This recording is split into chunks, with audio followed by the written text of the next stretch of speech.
달빛이 술잔에 먼저 내려앉은 밤, 저는 그 잔을 비우기 전에 제 이름부터 떠올렸습니다.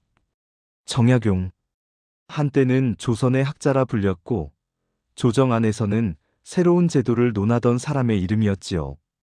그러나 이 강진의 밤에서는 그 이름이 아무런 힘도 갖지 못했습니다. 벼슬도 명성도 누군가의 기대도 이곳까지 따라오지 못했습니다. 이름은 여전히 제 것이었으나 그 이름으로 할 수 있는 일은 아무것도 없었습니다.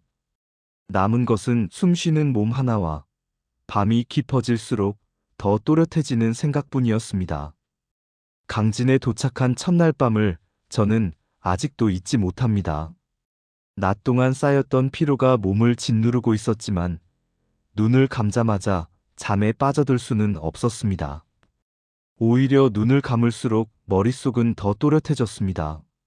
낯선 방의 냄새, 눅눅하게 가라앉은 공기, 멀리서 끊어질 듯 이어지던 바다 소리가 번갈아 귀에 들어왔습니다. 그 소리들은 처음에는 그저 낯설었으나 이내 저를 둘러싸며 말없이 다가왔습니다. 마치 이제 너는 이곳의 밤을 견뎌야 한다고 말하는 듯 했습니다. 밤은 유난히 길었습니다.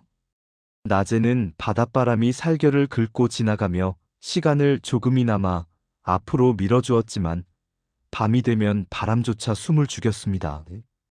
파도 소리는 점점 멀어지고 벌레 소리도 하나둘 사라지면 세상은 저 하나만 남기고 멈춘 듯 조용해졌습니다. 그 고요 속에서 가장 크게 울린 것은 제 마음속 소리였습니다.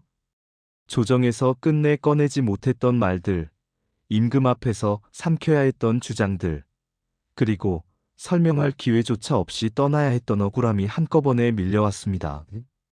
낮에는 애써 눌러두었던 생각들이 밤이 되자 제어 없이 고개를 들었습니다. 저는 그 소리를 견디기 위해 술을 마셨습니다. 즐기기 위함도 아니었고 취해 현실을 잊고 싶어서도 아니었습니다. 말할 사람이 없는 밤에 술은 제 앞에 남아있는 거의 유일한 온기였습니다. 술잔을 손에 쥐고 있으면 손끝이 조금 따뜻해졌고 그 온기가 팔을 타고 가슴까지 번져오는 듯 했습니다. 그 짧은 순간만큼은 혼자가 아니라는 착각을 할 수 있었습니다. 술은 제게 말을 걸어오지도 판단하지도 않았습니다. 그저 말없이 자리를 지켜주었습니다. 사실을 말하자면 저는 원래 술을 가까이 하던 사람이 아니었습니다. 젊은 시절에는 술자리에 오래 앉아있는 시간이 늘 아깝게 느껴졌습니다. 그 시간에 책 한 줄이라도 더 읽고 싶었고 제도 하나라도 더 고민하고 싶었습니다. 학문은 제게 놀이이자 사명이었고 술은 그저 자리를 채우는 물건에 지나지 않았습니다. 조정에 있을 때는 하루가 짧다고 느낄 만큼 바빴습니다.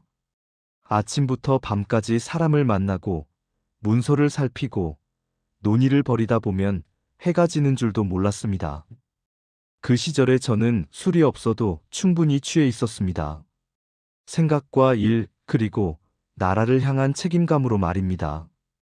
그러나 이곳 강진에서는 모든 것이 달랐습니다. 하루는 끝없이 길었고 밤은 지나치게 깊었습니다.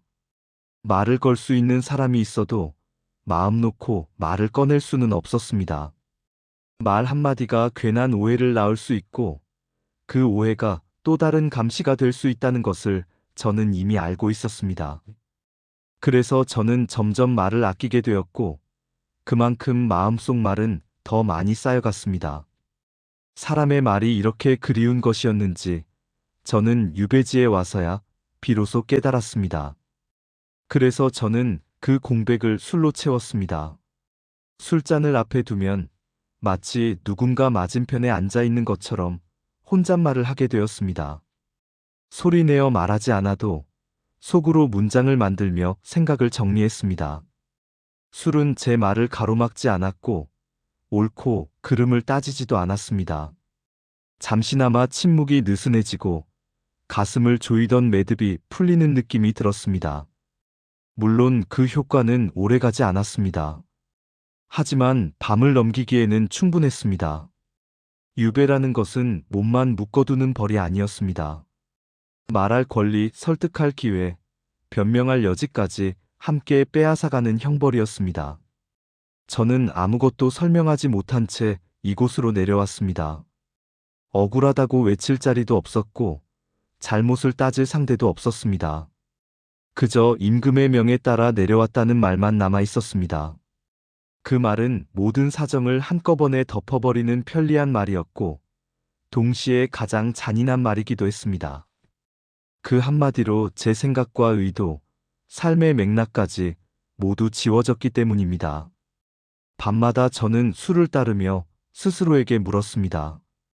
이 밤을 나는 어떻게 견뎌야 하는가? 그 질문은 하루도 빠짐없이 되풀이되었습니다. 처음에는 분노에 가까웠고 그 다음에는 체념에 가까웠으며 시간이 흐를수록 담담해졌습니다. 글로 풀기에는 마음이 너무 어지러웠고 잠으로 넘기기에는 생각이 너무 선명했습니다. 그럴 때마다 저는 다시 잔을 들었습니다. 잔을 비우는 행위는 생각을 지우는 일이 아니라 생각이 잠시 숨을 고르게 하는 일이었습니다. 술잔은 아무 말도 하지 않았습니다. 제 억울함을 대신 말해주지도 않았고 내일을 약속해주지도 않았습니다. 그러나 적어도 제 질문을 끊어주지는 않았습니다. 생각이 생각을 삼키며 끝없이 이어질 때 술은 그 흐름을 조금 늦춰주었습니다. 저는 그 틈에서 겨우 숨을 쉬었습니다. 그래서 저는 다시 한 잔을 따랐습니다. 그것은 도망이라기보다 이 밤을 통과하기 위한 선택이었습니다. 유배 첫 해의 술은 제게 위로라기보다 버팀목에 가까웠습니다. 쓰러지지 않기 위해 붙잡고 있는 위태로운 기둥 같은 것이었습니다. 그 기둥이 영원하지 않다는 사실을 알았기에 저는 더욱 조심스럽게 잔을 기울였습니다. 이 밤을 견디되 내일의 낮까지 잃지는 않기 위해서였습니다. 술잔을 내려놓으며 저는 늘 같은 다짐을 했습니다. 오늘 밤은 넘기되 내일은 아직 남겨두자고.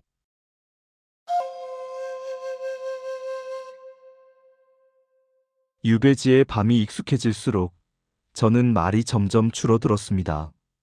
말을 잃었다기보다는 말을 접는 법을 배웠다고 해야 옳을 것입니다. 조정에 있을 때의 저는 말로 살아온 사람이었습니다.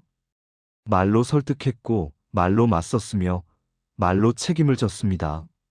제 입에서 나오는 한 문장이 사람의 마음을 움직이기도 했고 제도의 방향을 바꾸기도 했습니다. 그러나 강진에서는 달랐습니다. 이곳에서 말은 기록이 되었고 기록은 곧 흔적이 되었으며 그 흔적은 언제든 죄로 바뀔 수 있었습니다. 말은 더 이상 제 것이 아니었습니다. 저는 제 입보다 먼저 제 삶을 걱정해야 했고 그래서 말은 스스로 거두어야 할 위험이 되었습니다. 사람들은 제가 천주교 때문에 유배되었다고 말했습니다. 그 말은 틀리지 않았으나 충분하지도 않았습니다. 천주교는 이유가 되었지만 원인은 아니었습니다. 새로운 학문을 받아들이고 백성의 삶을 기준으로 제도를 바라보며 임금 앞에서도 해야 할 말을 피하지 않았던 태도, 그 모든 선택이 차곡차곡 쌓여 저는 점점 불편한 사람이 되어갔습니다. 조정은 변화를 말로는 원했으나 실제로 감당할 준비는 되어 있지 않았습니다. 신유박해는 마지막 문이었을 뿐이고 그 문 앞에 이르기까지 저는 이미 오래 서 있었던 셈입니다.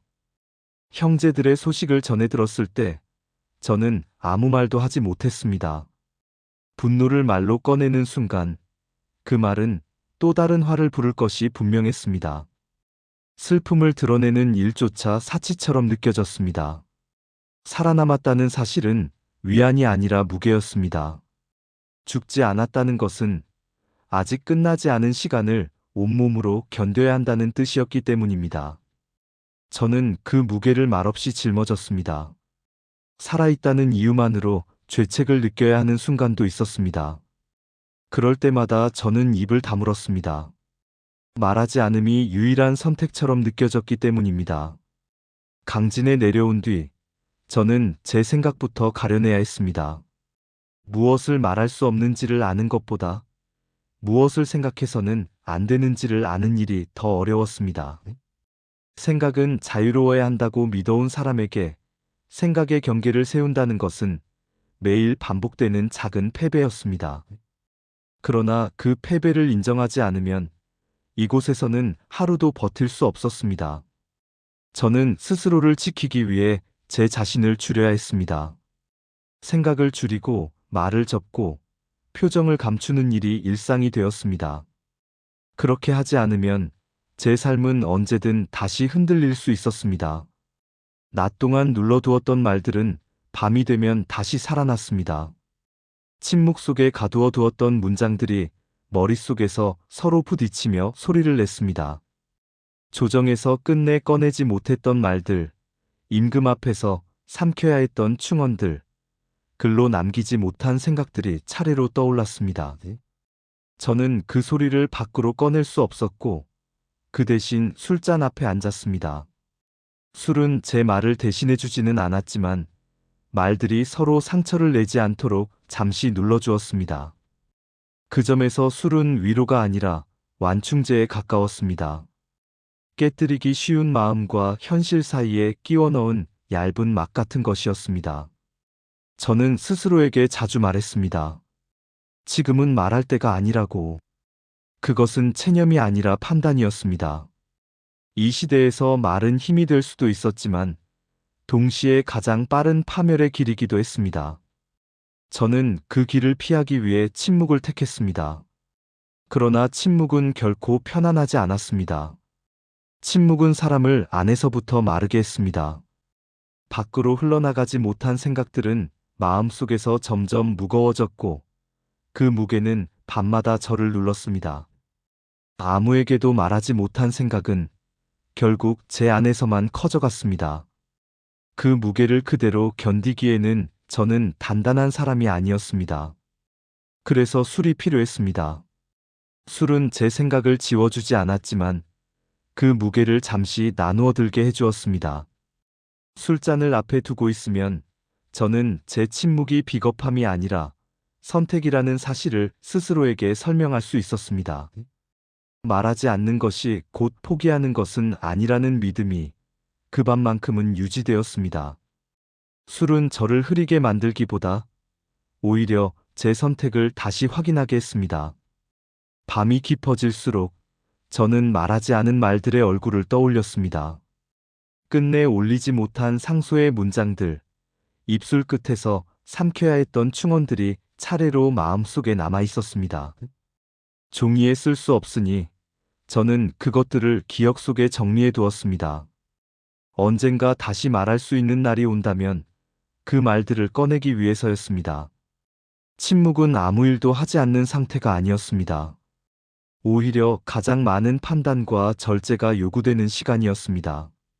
침묵 속에서 저는 기다리는 법을 배웠습니다. 오늘이 아니라는 판단, 지금이 아니라는 선택, 그리고 언젠가는 다시 말할 수 있으리라는 희미한 가능성. 그것이 없었다면 이 침묵은 단순한 형벌로 끝났을 것입니다. 술은 그 기다림을 가능하게 하는 작은 장치였습니다. 하루를 넘기기 위한 도구이자 제 마음이 완전히 마르지 않도록 붙잡아주는 마지막 손잡이였습니다. 그렇게 저는 침묵의 시간을 살았습니다. 말하지 않음으로써 살아남았고, 살아남았기에 다시 말할 날을 준비할 수 있었습니다. 이 시기의 술은 외로움의 결과였지만, 동시에 포기를 거부한 흔적이었습니다. 저는 여전히 말할 것이 남아 있었습니다. 그 말은 아직 꺼내지지 않았을 뿐이었습니다. 조용히, 그러나 분명하게. 끝까지.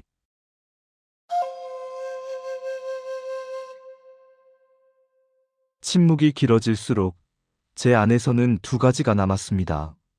하나는 술이었고 다른 하나는 글이었습니다. 말하지 않는 대신 마셨고 말할 수 없는 대신 썼습니다. 그 둘은 전혀 다른 듯 보였지만 제게는 같은 방향을 향하고 있었습니다. 무너지지 않기 위해 붙잡은 두 개의 기둥이었습니다. 하나만으로는 버틸 수 없었고 둘이 함께 있어야 겨우 하루를 넘길 수 있었습니다. 강진의 생활이 길어지면서 저는 제 하루를 스스로 나누기 시작했습니다. 낮에는 가능한 한 몸을 움직였습니다. 밭을 돌보고 마을 사람들과 필요 이상의 말을 섞지 않은 채 눈인사만 나누었습니다. 그들은 저를 조심스러워했고 저 또한 그들의 조심스러움을 이해했습니다. 서로가 서로에게 선을 지키는 일이 이곳에서는 가장 안전한 예의였습니다. 낮의 시간은 비교적 견딜만 했습니다. 햇빛이 있다는 사실만으로도 세상과 완전히 끊어지지 않았다는 느낌을 받을 수 있었기 때문입니다. 문제는 해가 지고 난 뒤였습니다. 밤이 되면 저는 다시 제 안으로 깊숙이 들어가야 했습니다. 그때마다 술과 글 사이에서 마음이 갈라졌습니다. 술은 당장의 무게를 덜어주었고, 글은 그 무게의 정체를 분명히 드러냈습니다. 술을 마시면 생각은 느슨해졌지만, 글을 쓰기에는 손이 무거워졌습니다. 글을 쓰면 정신은 또렷해졌지만, 그만큼 마음의 통증도 선명해졌습니다. 저는 그 사이에서 늘 망설였습니다. 오늘은 어느 쪽을 먼저 택해야 할지. 처음에는 술이 앞섰습니다. 술잔을 비우고 나서야 종이를 펼 수 있었습니다. 술이 없었다면 저는 펜을 들 용기조차 내지 못했을 것입니다. 종이 위에 글자를 올리는 일은 마음속 깊은 곳을 꺼내는 일이었기 때문입니다. 꺼내놓은 생각은 다시 숨길 수 없었고, 한 번 적힌 문장은 지울 수 있어도 사라지지는 않았습니다. 그래서 저는 술로 마음을 조금 무디게 만든 뒤에야 글을 쓸 수 있었습니다. 글을 쓴다는 것은 제게 다시 살아있다는 증거였습니다. 말하지 못해도 쓰고 있다는 사실만으로 저는 완전히 침묵 속에 갇히지 않았다는 안도감을 느꼈습니다. 비록 그 글이 당장 세상에 나갈 수 없다는 것을 알고 있었지만 쓰는 행위 자체가 제 삶을 붙잡아 주었습니다. 저는 글 속에서만큼은 다시 생각했고, 판단했고, 선택할 수 있었습니다. 유배인은 몸의 위치가 정해진 사람이었지만, 글 속에 저는 여전히 움직이고 있었습니다. 그러나 글은 언제나 저를 위로해주지는 않았습니다. 어떤 날은 한 줄을 쓰고 나서 더 깊은 허탈감에 빠지기도 했습니다. 이 글이 과연 누구에게 닿을 수 있을지, 아니, 닿을 날이 오기는 할지 알 수 없었기 때문입니다. 그럴 때 저는 다시 술잔을 들었습니다. 술은 제게 묻지 않았습니다. 이 글이 의미가 있는지, 이 노력이 헛된 것인지. 술은 그런 질문을 하지 않았고, 그 점이 오히려 저를 살게 했습니다. 오늘은 여기까지 하자. 저는 가끔 그렇게 혼잣말을 했습니다. 더 쓰면 마음이 먼저 닳아버릴 것 같을 때였습니다. 그 말은 포기가 아니라 조절이었습니다. 이곳에서 가장 중요한 것은 끝까지 버티는 것이었기 때문입니다. 한 번에 많이 쓰는 것보다 오래 쓰는 것이 더 중요했습니다. 술도 마찬가지였습니다. 취하지 않을 만큼만, 내일의 나를 남겨둘 만큼만 마셨습니다. 시간이 흐르면서 술과 글의 순서는 조금씩 바뀌었습니다. 어느 날부터는 술을 마시기 전에 먼저 글을 쓰기 시작했습니다. 생각이 또렷할 때 적어두고 그 뒤에 술로 마음을 가라앉혔습니다. 그것은 제 안에서 작은 변화였습니다. 술이 먼저였던 시기에는 버티는 데 집중했다면 글이 먼저가 된 뒤에는 견디면서 준비하고 있다는 느낌이 들었습니다. 저는 조금씩, 아주 조금씩 다음 시간을 생각하기 시작했습니다. 술은 여전히 필요했습니다. 하지만 술이 전부는 아니게 되었습니다. 글이 생기면서 술은 더 이상 유일한 피난처가 아니었습니다. 둘은 서로를 밀어내지 않고 제 안에서 균형을 이루기 시작했습니다. 술이 마음을 풀어주면 글은 마음을 묶어주었습니다. 풀어놓기만 하면 흩어질 것이고 묶어두기만 하면 부러질 것이기에 저는 그 사이를 택했습니다. 이 시기에 저는 자주 제 자신에게 물었습니다. 내가 지금 이 글을 쓰는 이유는 무엇인가? 명예를 위해서도 복귀를 확신해서도 아니었습니다. 다만 이 시간이 헛되이 사라지지 않기를 바랐을 뿐입니다. 유배의 시간마저 의미 없는 공백으로 남긴다면 저는 스스로를 용서할 수 없을 것 같았습니다. 그래서 저는 오늘도 글을 쓰고 그 뒤에 술을 마셨습니다. 혹은 술을 마시고 다시 글을 펼쳤습니다. 술과 글 사이에서 저는 겨우 균형을 찾았습니다. 완전한 평형은 아니었지만 무너지지 않을 만큼은 유지할 수 있었습니다. 이곳 강진에서의 삶은 여전히 고단했고 앞날은 보이지 않았습니다. 그러나 적어도 저는 매일 밤 스스로에게 이렇게 말할 수 있었습니다. 오늘도 나는 나를 놓치지 않았다. 그 말 하나로 저는 다음 날을 맞이할 수 있었습니다.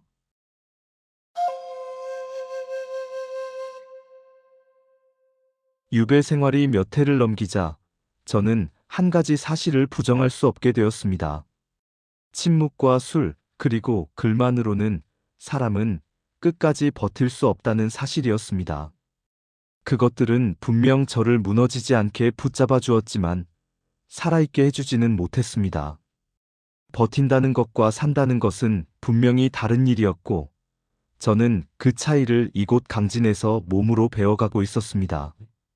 처음 이곳에 왔을 때 저는 사람을 의도적으로 피했습니다. 가까워질수록 서로에게 짐이 될 수 있다는 것을 알고 있었기 때문입니다.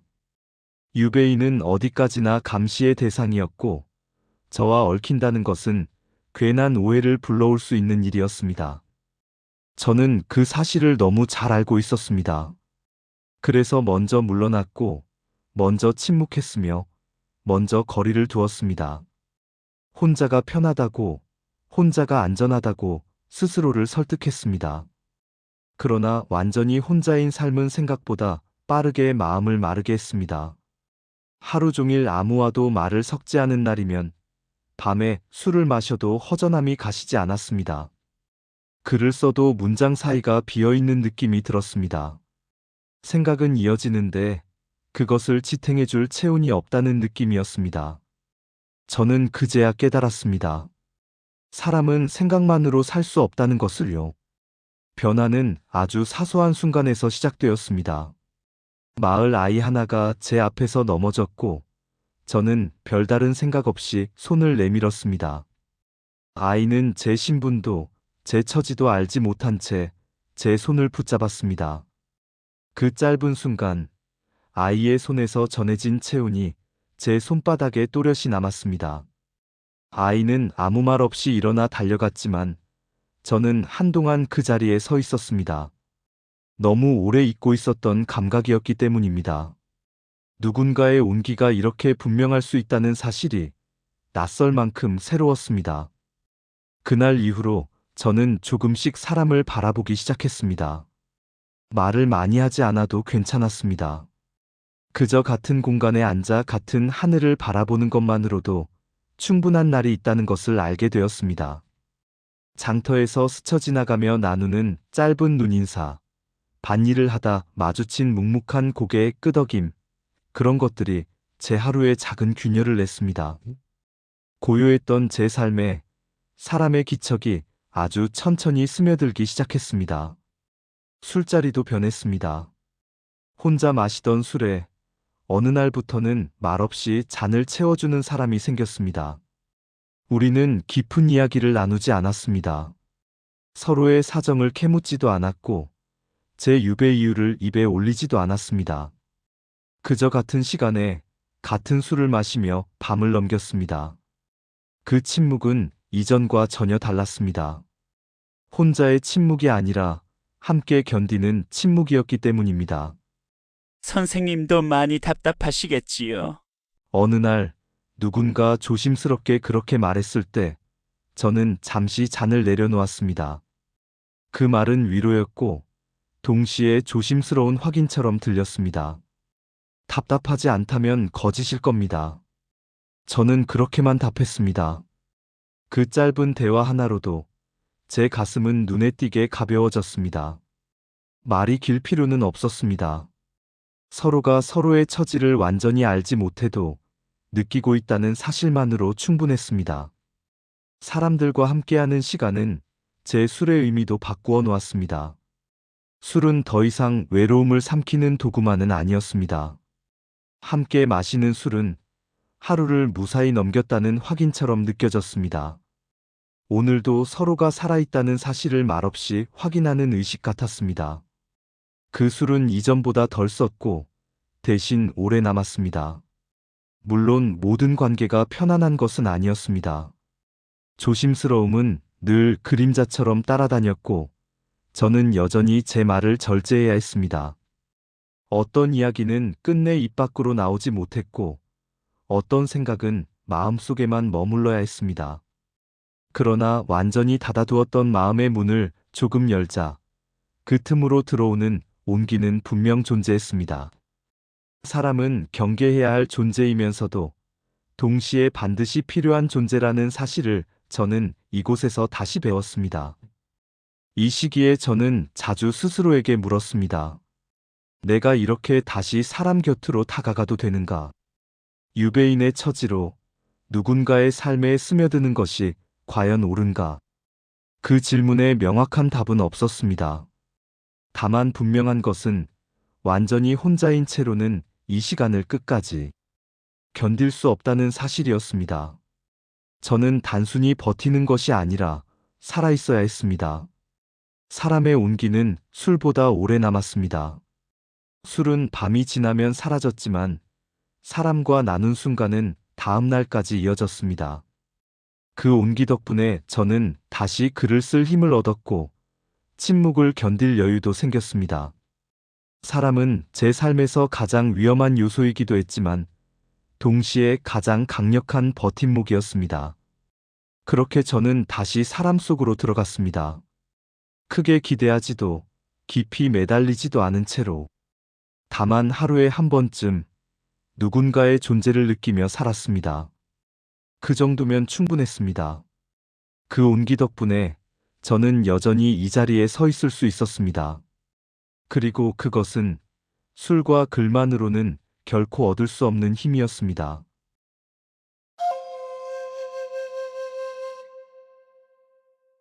유배의 끝을 저는 끝내 계산하지 않았습니다.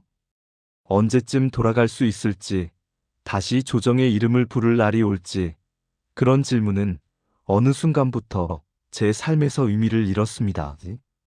끝을 기다리는 삶은 오늘을 비워두는 삶이 된다는 것을 저는 이곳에서 배웠습니다. 그래서 저는 돌아갈 날보다 오늘 하루를 먼저 살기로 했습니다. 내일을 약속하지 않아도 오늘을 망치지 않는 것. 그것이 제가 선택한 방식이었습니다. 이곳에서의 삶은 분명 이전과 달랐습니다. 저는 더 이상 커질 수 없었고 더 넓어질 수도 없었습니다. 세상은 제 앞에서 닫혀 있었고 저는 그 안에서 움직일 수 있는 범위만을 인정해야 했습니다. 처음에는 그 제한이 숨막히게 느껴졌습니다. 그러나 시간이 흐르면서 저는 알게 되었습니다. 제한이 있다는 것은 그 안에서 지켜야 할 기준이 분명하다는 뜻이기도 하다는 것을 말입니다. 저는 그 기준을 잃지 않으려 애썼습니다. 체념이라는 말은 늘 패배처럼 들리지만 이곳에서의 체념은 조금 달랐습니다.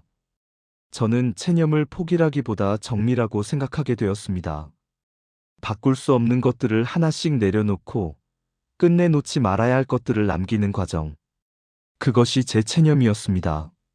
명예를 내려놓고도 품위를 지킬 수 있었고 말을 잃고도 생각을 잃지 않을 수 있었습니다. 저는 그 사실 하나만으로도 이 시간을 견딜 수 있었습니다. 밤은 여전히 길었습니다. 그러나 예전처럼 밤이 저를 집어삼키지는 않았습니다. 저는 밤을 피하지 않고 맞이하는 법을 배웠습니다.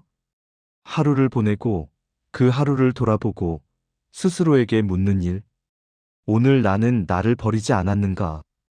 그 질문에 고개를 끄덕일 수 있다면 그날은 충분하다고 여겼습니다. 더 많은 것을 해내지 못해도 괜찮았습니다. 무너지지 않았다는 사실만으로도 하루는 의미를 가졌습니다. 술은 여전히 제 곁에 있었습니다. 그러나 그 술은 더 이상 외로움의 증거가 아니었습니다. 하루를 정리하는 도구였고 생각을 가라앉히는 작은 의식이었습니다. 술잔을 들고 있으면 저는 오늘 하지 않은 말들과 선택하지 않은 길들을 차분히 떠올릴 수 있었습니다. 그 길들에 대한 미련이 완전히 사라진 것은 아니었지만 적어도 그 미련에 끌려가지는 않게 되었습니다. 오늘은 여기까지입니다. 저는 종종 그렇게 혼잣말을 했습니다. 더 욕심내지 않겠습니다. 그 말은 체념이었지만 동시에 다짐이기도 했습니다. 제 삶을 스스로 과도하게 몰아붙이지 않겠다는 약속, 그리고 끝까지 제 자신을 소모하지 않겠다는 결정이었습니다. 이곳에서 저는 지속이라는 말을 새롭게 이해하게 되었습니다. 지속은 거창한 인내가 아니라 매일을 무사히 넘기는 힘이라는 것을 알게 되었습니다. 크게 견디는 것이 아니라 작게 포기하지 않는 것. 하루를 마치고 다시 하루를 시작하는 태도. 그 반복이 사람을 지탱한다는 사실을 저는 이 고요한 시간 속에서 배웠습니다.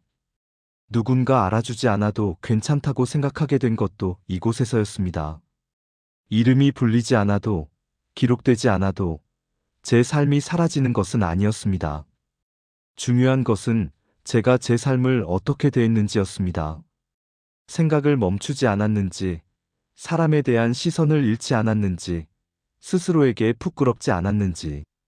그 질문에 답할 수 있다면 다른 평가는 필요하지 않았습니다. 유배는 제게 많은 것을 빼앗아 갔습니다. 그러나 동시에 저를 불필요한 것들로부터 떼어놓았습니다. 남은 것은 단순한 삶이었고 그 안에서 저는 오히려 삶의 본 모습을 보게 되었습니다. 사람은 끝없이 앞으로 나아갈 때만 살아있는 것이 아니라 멈춰 선 자리에서도 충분히 살아갈 수 있다는 사실을 이곳에서 알게 되었습니다. 이제 저는 조용히 하루를 마칩니다. 더 나아지기를 다짐하지도, 더 나빠질 것을 두려워하지도 않습니다. 다만 내일도 오늘과 같은 태도로 하루를 시작할 수 있기를 바랄 뿐입니다. 그렇게 하루를 잊고 또 하루를 견디는 일. 그것이 제가 이 긴 유배의 끝에서 얻은 삶의 결론입니다. 끝까지 버틴다는 것. 끝까지 자신을 놓지 않는다는 것. 저는 그 의미를 이 조용하고 긴 시간 속에서 배웠습니다. 지금까지 정약용의 유배 생활 이야기 들어주셔서 감사합니다. 어쩌면 우리는 모두 각자의 유배지에서 살고 있습니다. 말할 수 없는 순간, 돌아갈 수 없는 자리, 끝을 알 수 없는 시간 속에서 말입니다. 정약용이 우리에게 남긴 것은 위대한 사상이 아니라 끝까지 자신을 버리지 않는 태도였는지도 모릅니다. 오늘도 조용히 하루를 버텨낸 당신에게 이 이야기를 바칩니다. 구독과 좋아요 부탁드리며 다음에 또 다른 인물의 숨은 이야기로 찾아오겠습니다. 교과서에는 적히지 않았지만 그래서 더 인간적이고 더 깊은 삶의 흔적이 남아있는 이야기 말입니다. 시청해주셔서 감사합니다.